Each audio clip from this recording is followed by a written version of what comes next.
जय हिंद दोस्तों, मिलते हैं।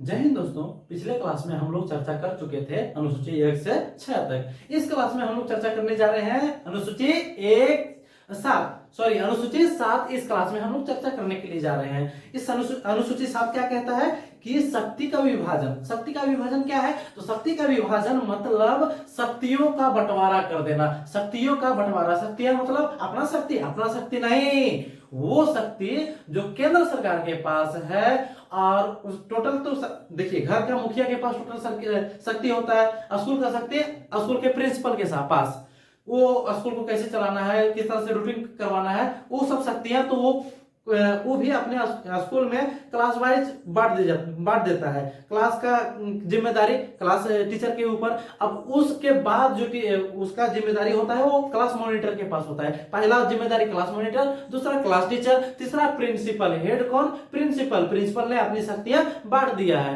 इसी तरह से हमारे देश में भी, हमारा देश संघात्मक है। हमारा देश क्या है? संघात्मक मतलब जब एक देश विशाल मतलब बड़ा हो तो वहां पे हम लोगों को शक्तियां का विभाजन कर देना पड़ता है, क्योंकि हमारे देश में बहुत सारे भाषाएं बोले जाते हैं, अलग अलग तरह के कपड़े का पहनावा होता है, अलग अलग तरह के खाना खाते हैं, भोजन वगैरह होता है। उसीलिए हम लोगों को शक्ति विभाजन करना अनिवार्य है, ताकि सब अपना अपना बढ़िया से चला सके और देश को विकास करने में मदद कर सके। आगे बताते हैं, हमारे जो देश में शक्ति का विभाजन है वो केंद्र सरकार, राज्य सरकार दोनों के पास और अवशिष्ट मतलब नया 4 भागों में बांटा गया है। तो पहला है संसूची। संसूची क्या है? संसूची में 100 पावर है। कितने पावर है? 100 पावर। जैसे सेना, रेलवे और एरोप्लेन, एयरपोर्ट जो है होता है, एयरपोर्ट वगैरह सब है किसके पास? तो केंद्र सरकार के पास। यदि हम लोग उसको केंद्र सरकार के पास नहीं देते हैं और सेना को यदि इसी के पास राज्य सरकार को दे देते हैं, तो पुलिस भी राज्य सरकार के पास, सेना भी राज्य सरकार के पास, दोनों उसके पास। तो नेक्स्ट डे बोलेगा रे दोनों मेरे पास है, हम अब चलते हैं दूसरे देश में मिल जाते हैं, या फिर अलग देश बना लेते हैं, क्योंकि दोनों शक्ति तो उसके पास। अब उसके ऊपर यदि वो कुछ आय बाय कर रहा है तो उसको थप्पड़ लगाने वाला कौन रहेगा? तो उस स्थिति में सेना को रखा गया है। सेना को रखा गया है ताकि यदि कोई देश राज्य गलती कर रहा है तो उसको संभालने के लिए या उसको सुधारने के लिए कौन? तो अपना सेना, हमारे जवान हम वहां पे उतर जाते हैं, जो किसके अंतर्गत आता है? केंद्र सरकार। मतलब केंद्र सरकार वहां पे अपना पावर दिखाना शुरू कर देता है। यदि हम लोग कोई रेल लाइन बिछा रहे हैं, मतलब एक केंद्र सरकार रेल लाइन बिछा रहा है, रेल चलाना है बंगाल से लेकर के बिहार तक, बीच में आता है झारखंड। यदि रेल चलाना है बंगाल से लेकर के बिहार तक, बीच में आता है झारखंड। यदि इसका रेलवे का पावर हो जाए राज्य सरकार को, तो वो बोलेगा कि तुम इधर से नहीं लेके जा सकता है, ये मेरा जमीन है, ये मेरा हमारे इलाका का है, तो तुम इधर से नहीं लेके जा सकता है। जैसे कि आप देख सकते हो गांवों में यदि एक और दूसरे आदमी में झगड़ा हुआ है तो तुम मेरे जमीन में आएगा नहीं, तुम आरी होता है गांव में। क्या होता है? इधर से भी खेत, इधर से भी खेत, बीच में जो पटिशन दिया हुआ रहता है कि कहां तक मेरा है, बीच में आरी, भीड़ जिसको बोलते हैं, भीड़ बांध दिया जाता है, इंसान उसके ऊपर चलते हैं। तो बोल देता है ना, झगड़ा होने के बाद बोल देगा कि तुम इधर से आएगा नहीं, ये मेरा जमीन है, मेरे जमीन पे तुम दिखेगा नहीं। तो यदि उसी तरह से कर दे तो फिर हो जाएगा दिक्कत, देश के काम में आ जाएगा रुकावट। इसके लिए ये सब चीजों को रख लिया है संघ सूची, यानी केंद्र सरकार खुद के पास में। संघ सूची में कितने पावर? तो 100 पावर। उसके बाद आ जाता है राज्य सूची। राज्य सूची मतलब क्या? राज्य सरकार, हमारा एक स्टेट का पावर। किसका पावर? तो सर स्टेट का पावर। किसका पावर? तो स्टेट का पावर। स्टेट के पास 66 थे और 5 छीन लिया गया है, अभी बचे हैं 61। कितने बचे हैं? तो 61। इसके पास क्या पावर है? पुलिस का पावर इसके पास, मुख्यमंत्री के पास। इसीलिए केंद्र शासित प्रदेश को भी रखा गया है, ताकि जो देश के हित में जो राज्य हो, राष्ट्र के हित में जो राज्य हो, वहां पे यदि पुलिस का पावर दे देंगे तो वो अपना मनमानी करना शुरू कर देगा। इसीलिए उसको केंद्र शासित बना दिया गया है। क्योंकि एक राज्य का पावर किसके पास है?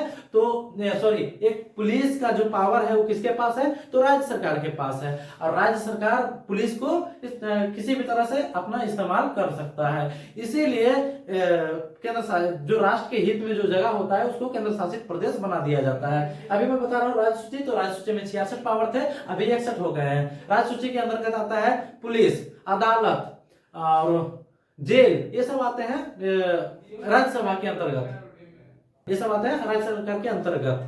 अब यदि ये कोई मनमानी करना शुरू कर दे, एक राज्य यदि कोई मनमानी करना शुरू कर दे, कोई भी पावर का गलत इस्तेमाल करना शुरू कर दे, तो वो क्या करते हैं, केंद्र सरकार क्या करेगा, उसे छीन ले सकता है, उसे छीन ले सकता है। इसीलिए 5 पावरों में ये सब ज्यादा अपना पावर गलत उसका मिसयूज करना शुरू कर दिए थे, इसीलिए छीन लिया गया। अब यदि कोई आपसे पावर छीन लिया जाएगा, जैसे फॉरेस्ट का, एक फॉरेस्ट आप मान लीजिए, फॉरेस्ट में पेड़ लगाने के लिए आता है, अभी बिहार में कोई घोटाला का भी आप सुने होंगे, उसको वापस रिटर्न पैसा देना पड़ रहा है। तो यदि इस तरह से यदि पेड़ लगाने के लिए आ जाता है, तो पेड़ लगाएगा 4 गो और बता दिखा देगा बहुत सारा, और सारा पैसा अपने हड़प लेगा। इसीलिए अब इस तरह का जो मिस यूज होता है वो केंद्र सरकार अपने अंतर्गत ले लेता है, उसे केंद्र सरकार अपने अंतर्गत ले लेता है। तब अब इतना बड़ा पावर जो है वो उसके हाथ से निकल जाएगा, और वो मतलब जिससे उसका कमाई का जरिया था वो उसके आप ही के कोई कमाई का जरिया हो, और वो आप उसके हाथ से छूटेगा तो आप छूटने देंगे, उसे छीन के रखेंगे। इसीलिए इसको यहां से छीन करके ना इसके पास दिया गया ना इसके पास दिया गया, दे दिया गया समवर्ती में। समवर्ती मतलब दोनों, ये दोनों के लिए, दोनों उसमें काम कर सकते हैं। जो गलती मिसयूज करेगा, लेकिन पावर सबसे ज्यादा होता है केंद्र सरकार का, घर का मुखिया का ही सबसे ज्यादा पावर होता है, स्कूल में प्रिंसिपल का ही सबसे ज्यादा पावर होता है, क्लास टीचर का उतना पावर नहीं होता है। तो ये प्रिंसिपल, ये आ जाते हैं हमारे क्लास टीचर। ठीक है, आगे बढ़ते हैं हम लोग समवर्ती। समवर्ती में 47 पावर थे, यहां से निकल के आ गया 5, तो हो गया 52। समवर्ती का मतलब मैं आपको बता चुका हूं, समवर्ती का मतलब जो इन दोनों के पास जो पावरें होते हैं वो बोलते हैं, उसको बोलते हैं हम लोग समवर्ती।